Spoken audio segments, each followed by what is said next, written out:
Jesus said to them all, "If anyone desires to come after me, let him deny himself, and take up his cross daily, and follow me." Do you want to know how to be like Jesus and follow him? Listen to this daily devotional.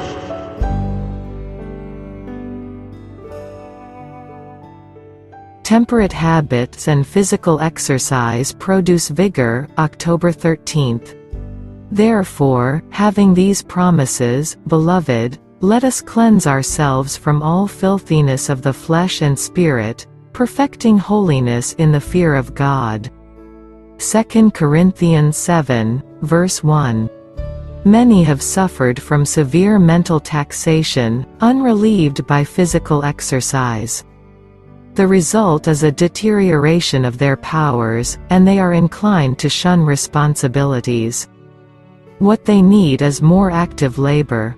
This condition is not confined to those whose heads are white with the frost of time. Those young in years have fallen into the same state, and have become mentally feeble. Strictly temperate habits, combined with exercise of the muscles as well as of the mind, will preserve both mental and physical vigor, and give power of endurance to those engaged in the ministry, to editors, and to all others whose habits are sedentary. Ministers, teachers, and students do not become as intelligent as they should in regard to the necessity of physical exercise in the open air. They neglect this duty, a duty which is most essential to the preservation of health. They closely apply their minds to study, and yet eat the allowance of a laboring man. Under such habits, some grow corpulent, because the system is clogged. Others become thin and feeble, because their vital powers are exhausted in throwing off the excess of food.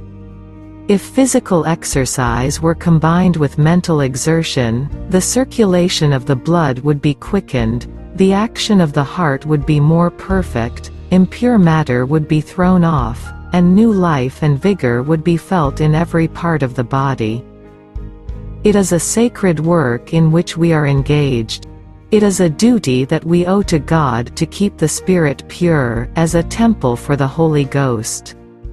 If the heart and mind are devoted to the service of God, obeying all His commandments, loving Him with all the heart, might, mind, and strength, and our neighbor as ourselves, we shall be found loyal and true to the requirements of heaven. We are now in God's workshop. Many of us are rough stones from the quarry. But as the truth of God is brought to bear upon us, every imperfection is removed, and we are prepared to shine as lively stones in the heavenly temple, where we shall be brought into association not only with the holy angels but with the King of Heaven himself. The consciousness of right doing is the best medicine for diseased bodies and minds. The special blessing of God resting upon the receiver is health and strength. A person whose mind is quiet and satisfied in God is in the pathway to health.